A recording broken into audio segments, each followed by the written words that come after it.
좋아요, 구독!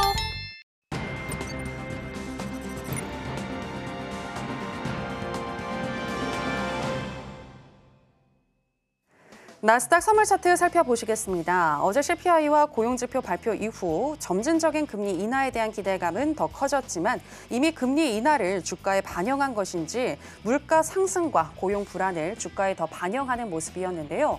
어제 하락을 했고 오늘도 일봉상 파란불을 켜고 있습니다. PPI 발표 이후 우하향하는 흐름이 나타났고 개장 이후에도 한 번 더 흘러내리면서 10시 40분경에는 2314선까지 터치를 했고요. 그리고 현재는 약 보합권인 0.31% 정도 하락한 2365선 지나가고 있습니다. 자, 그럼 나스닥과 관련한 이슈도 체크해 보도록 하겠습니다.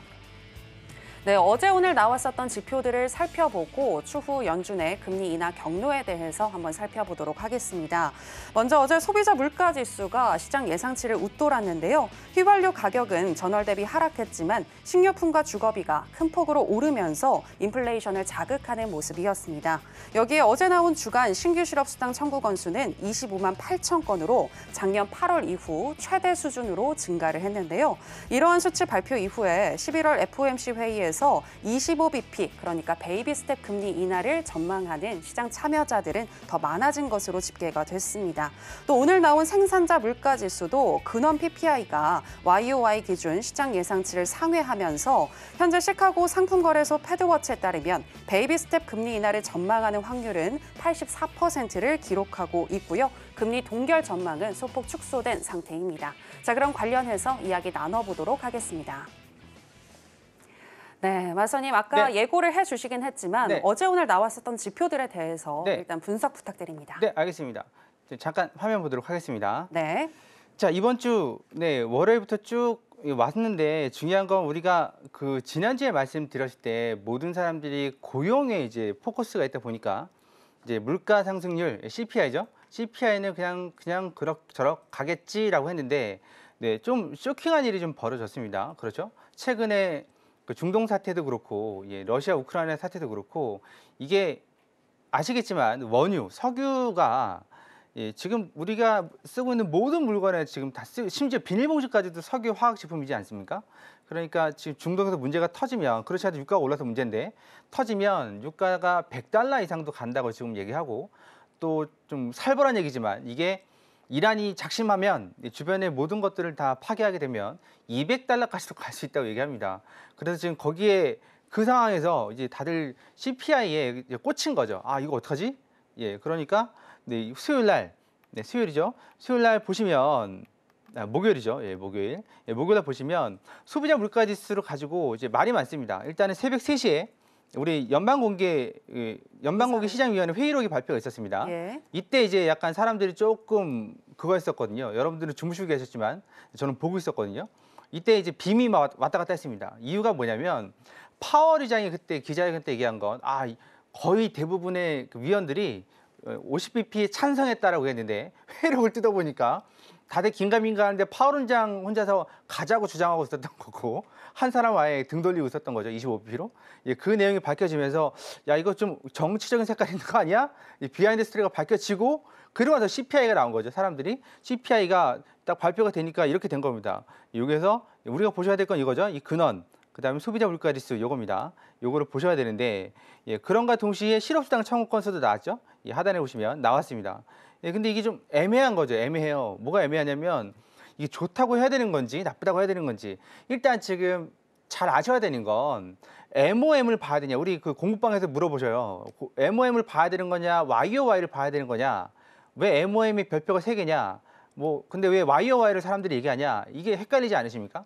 간단하게 정해 드리겠습니다. 여름에 팔리는 물건하고 겨울에 팔리는 물건하고 달라요. 그죠? 그럼 지금은 가을입니다. 근데 가을이면 YOY를 보셔야죠. 가을 들어가니까. 근데 MOM을 보는 거 보죠. 가을 경우에는 그 전달 것도 참고를 한다는 거죠. 그러니까 여름에 팔리는 거, 가을에 팔리는 거하고 다른데 어떻게 8월하고 9월하고 비교를 할 수 있겠습니까? 그러니까 YOY를 비교해야 되는 겁니다. 이해가 되시죠? 이렇게 이해를 하고 들어가야 돼요. 그러면 별표 3개는 뭐냐? 그건 우리가 관여할 바가 아니고. 그러니까 지금 YOY를 보게 되면 별 그 0.1%인데 이 0.1%의 경기를 일으키지 않았어요, 이번에는. 왜냐면 시장은 CPI보다는 고용에 관심이 있었기 때문에. 그래서 고용을 봤더니 이게 어마무시한 거죠, 지금 상황이. 이게 뭐 별 차이 나나? 이렇게 하시겠지만 25만 8천, 앞에가 K가 아니 뒤가 K가 1000입니다. 1000. 25만 8천. 이게 진짜 몇 년 만에 나타나는 거거든요. 그런데 이제 이걸 보셔야 될 게 이러니까 이제 내려가겠네라고 했는데 안 내려갔단 말이죠. 그 이유가 뭐죠? 100년 만에 한 번 온 허리케인, 또 그 전에도 허리케인, 또 그 전에도 허리케인. 근데 우리나라에서 관점에서 보면 우리는 파월해도 돈을 줘요, 급여를. 네, 그리고 또 뭐죠? 그 휴직을 해도 그 급여를 주고 다 급여를 줍니다. 근데 미국은요, 안 줍니다. 네, 주급이고 안 줍니다. 주 단위로 주고. 그러니까 나는 파업을 하겠다. 급여를 포기하고 파업을 하는 거죠. 네, 100%다 그런 건 아니지만 대부분 그렇습니다. 우리나라는 1개월 또는 3개월 전에 통보를 해야 되잖아요. 서면이든 뭐든 통보를 해야 됩니다. 근데 미국은 그날 아침에 해고해도 됩니다. 머스크가 그랬죠. 일론 머스크가 그랬습니다. 그 월요일에 해고를 할 건데 일요일날 저녁 7시인가 8시에 이메일로 해고장 날리고 그 다음날 아이디 카드 안 되고 출입이 안 됐다는 얘기죠. 우리나라는 그러면 어떻게 되죠? 법 위반이죠. 네, 그러니까 달라요, 그게. 그러면 지금 실업수당 청구 건수가 늘어난 건 사람들이 이제 그때 막 이제 여기저기서 해명이 나온 거죠. 허리케인 때문에 그래. 허리케인 때문에 그래. 그러다 보니까 이제 시장이 진정이 된 걸로 보여집니다.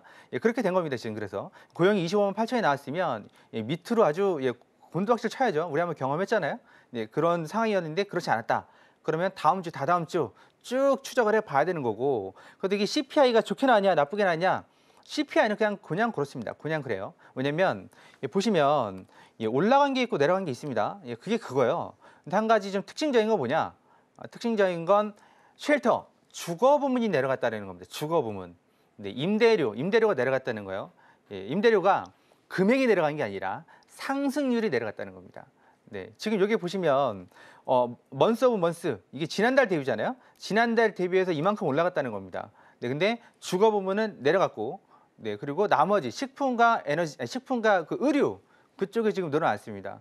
그럼 왜 식품이 늘어났을까? 그건 뭐 우리가 여기 그 사정을 모르니까 혹자는 중동 전쟁 때문에 아니 또는 허리케인 때문에 사재기 한 거 아니야? 이렇게도 나오는데 그건 모르겠어요. 디테일한 거 우리가 알 필요 없는 거고 분석은 여기까지입니다.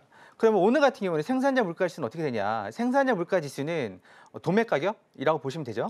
지금 생산자 물가 지수에서 소비자 물가로 넘어가는 거죠. 전가를 시킨다는 거죠.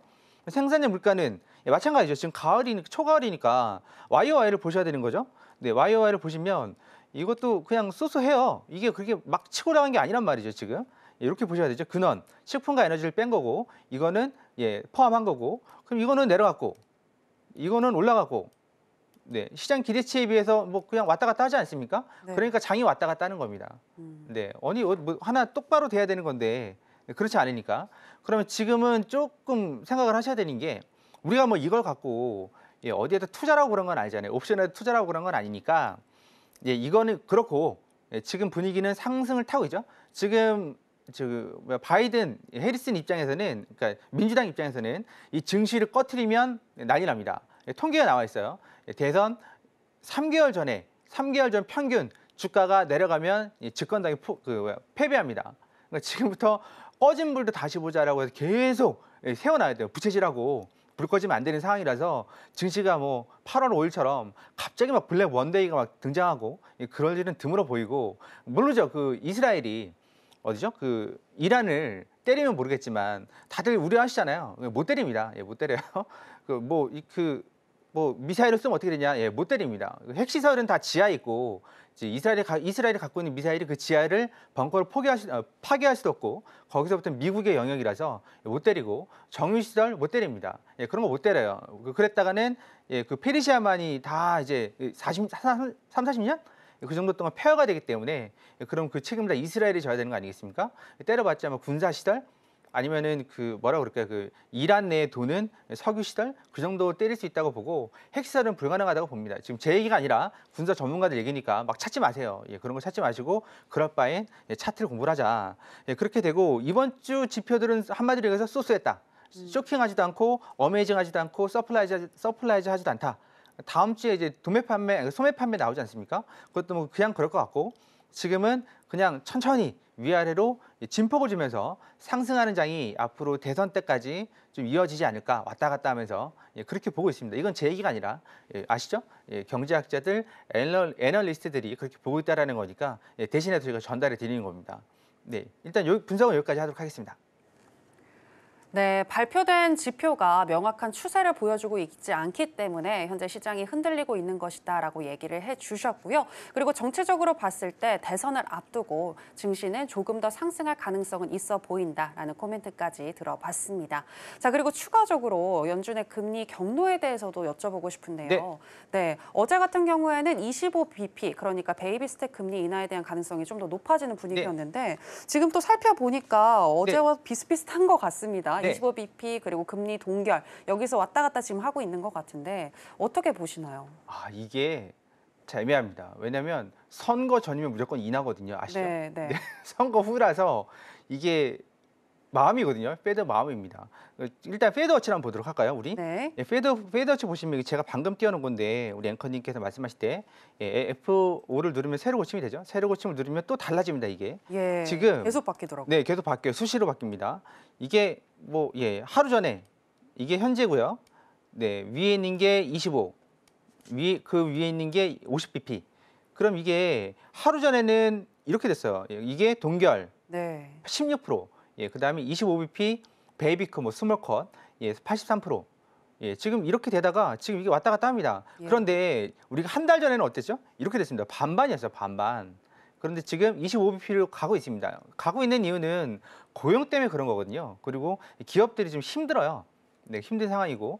그래서 지금 25bp 정도는 하지 않을까. 저도 그렇게는 보고 있습니다만 아시겠지만 이게 가봐야 아는 거겠죠. 우리가 지난번에도 25bp로 봤다가 50bp가 이제 밑으로 내려앉으면서 사람들이 의심을 했죠. 야, 지금 뭔가 있나? 지금 뭔가 있나 봐. 지금도 마찬가지죠. 지금 그 유명한 저명 인사들이 말을 할 때는 동결을 해야 된다고 말을 하는데 근데 지금 연준이 운영할 수 있는 폭이 500bp나 있으니까 그거 가지고 뭐 어떻게 하다 보면 3%대로 지금 맞추려고 하고 있는 건데 그러려고 그러면 아직도 한 20bp, 200bp 정도 남았죠. 그걸 운영할 때 뭐 모르겠어요. 그게 한 방에 내리지는 않을 거고 당연히 한 방에 안 내릴 겁니다. 경제 위기도 아닌데 그러면 2년에 걸쳐서 최소 1년에 걸쳐서 길면 2년에 걸쳐서 그거를 조정을 하게 될 것 같은데 이번에 만약에 고정을 할지 동결, 그러니까 노컷을 할지 스몰 컷, 25bp 컷을 할지 그거는 이제 봐야 되겠습니다. 저는 25bp로 보는데 지금 지표가 계속 이렇게 좀 좋게 나온다면 좋게라 그러면 물가는 내려가고 고용은 유지가 되고 소비는 늘어나고 아니면 소비가 유지가 되고 이런 상태라면 그냥 뭐 노컷도 가능하지 않을까. 아직은 좀 시기상조지 않을까. 그렇게 보고 있습니다. 네.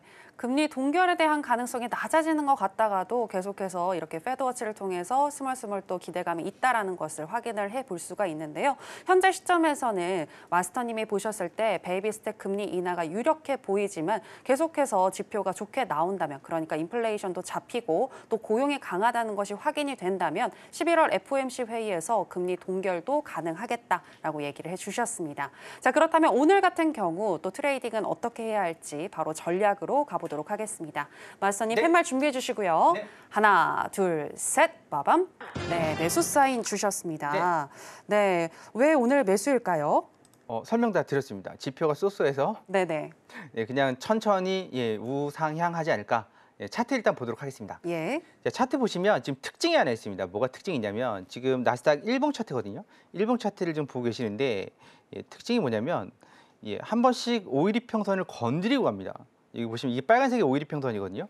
빨간색 5일 이평선을 한 번씩 건드리고 가요. 건드리고 갑니다. 5일 이평선을 위로 올라와서는 한 번씩 건드리고 갑니다. 그리고 5일 이평 밑에서는 이게 21일 이평이거든요. 21일 이평 쪽에서 건드리고 가는 그런 특징이 있습니다. 오늘 방금 5일 이평선 건드리고 갔습니다. 이 자리가 320, 지금 올라가니까 320이지 315 정도였습니다. 그래서 우리가 얘기할 때 여기 매수한 받아야 되는데 뭐 어떻게 전달할 방법이 없어서 그랬지만 그럼 지금 위로는 510, 530 여기가 지금 위에 뚜껑이거든요. 뚜껑이라 그러면 그 뭐라 그러죠? 박스권 상단? 박스 상단? 아니면 뭐 뚜껑? 이걸 넘어가야지 이제 나스닥도 폭발적으로 올라갈 수 있는데 중요한 건 이거를 넘어갈 만한 이슈가 없다는 얘기죠, 아직. 그러니까 계속 위에서 이게 3일째 보면 퐁당퐁당 하고 있는 겁니다. 그래서 지금 이걸 조금 디테일하게 보면 네, 이렇게 됩니다. 이렇게 되는데 이 자리죠. 315. 이 자리가 5일 평단 자리입니다. 네, 그리고 위로 올라오면 보이시죠? 500. 그리고 470, 80. 이 자리가 상단이고 그러면 넌 어떻게 보느냐? 저는 올라갈 걸 봐요. 근데 지금 말고 내려올 때마다 내려올 때마다 지지선 보시면서 매매 그걸 하셔야죠. 매수를 하셔야 되는데 그럼 지지선이 어떻게 되냐? 300, 315, 그다음에 355죠. 아니 350, 375가 하단 지지선이고 상단으로는 470, 500 이렇게 됩니다. 네, 그래서 그렇게 좀 참고하시고 난 모르겠어. 그러시면 일목균형표 우리 그 월요일날 공개 방송 있죠? 3일 그러니까 일목이 3일 마스터 과정 들어오셔서 그거 보시고 배우시고 하면 훨씬 쉽습니다. 앞에 그림이 양운이면 매수, 음운이면 매도. 그렇게만 들어가셔도 수익은 꾸준하게 나는 거니까 네, 그거 참고하시면서 매매하셨으면 좋겠습니다. 네, 지금 말씀해주신 자리값들 잘 기억을 해보시면 좋을 것 같고요. 일단 2530을 넘어설 만한 이슈는 없어 보이지만 매수 사인 줄 수 있겠다라고 얘기를 해주셨습니다. 그리고 지금 특징적인 게 11시 이후에 1분 봉상 계속해서 우상향하는 흐름 나타나고 있거든요, 마스터님. 네. 네, 아무래도 미시간대에서 발표한 소비자 기대 지수와 이 인플레 발표 이후에 이렇게 오르는 것 같은데 네. 생각보다 예측치에 부합하거나 아니면 더 상회를 했거든요. 네. 네, 그런데 이렇게 올라가는 이유는 왜라고 보시나요? 일단 답은 정해져 있습니다. 네, 답은? 답은 정해져 있습니다. 연준 위원들이 계속 와서 말을 하고 있는 건데 네. 답은 정해져 있습니다. 일단 답은 증시는 절대입니다. 절대 그 선거까지 절대 폭락하는 일 없을 겁니다. 폭락하려고 그러면 무슨 수를 써서라도 막 복구를 하려고 하겠죠. 그러니까 지금 바이든 현 대통령이 미쳐버리려고 막 그러잖아요. 가끔 그 언론 인터뷰할 때 이스라엘 네타냐후 총리를 말려야 되는데 말을 안 들으니까 미쳐버리려고 그래. 자기가 역대 미국 대통령 중에서 이스라엘을 제일 많이 도와줬다 막 하소연하면서 제발 좀 그만하라는 식으로 얘기하는데 마찬가지로 왜 그러겠습니까? 뭐 심심해서 그러는 건 아닐 거 아니에요. 문제가 터지면 현재 민주당한테 불리하니까 그런 것들을 한 달만 쉬자는 얘기죠. 한 달만 제발. 마찬가지죠. 한 달만 증시 꼭 부어잡고 적어도 슬금슬금이라도 올리자. 미국 정부에서 올리는 건 아니지만 현재 분위기는 그렇다는 얘기죠. 그러면 뭐 미국 재밌는 건 언론이 공화당 트럼프 전 대통령하고 안 친합니다. 아시죠? 트럼프 전 대통령이 몇 개 언론사 막 그거 했잖아요. 강압적으로 막 조사하고 그래가지고 탄압하고 막 그랬죠. 그래서 바이든 민주당하고 친합니다. 그래서 언론을 보면 상당히 친민주적이에요. 미국 언론이. 그런 것들을 뒷그릇으면 지금 한 달 동안 그 정도는 봐주지 않겠습니까? 지금 미시간대 기대 인플레이션 기대치 이게 좀 잘 맞거든요. 맞는데도 불구하고 이미 답은 정해져 있다. 그래서 우리는 차트를 보고 아주 심한 쇼크가 아니라면 차트를 보고 내려올 때마다 슬슬 매수하시면 된다. 그렇게 말씀드리고 싶네요. 좋아요, 구독!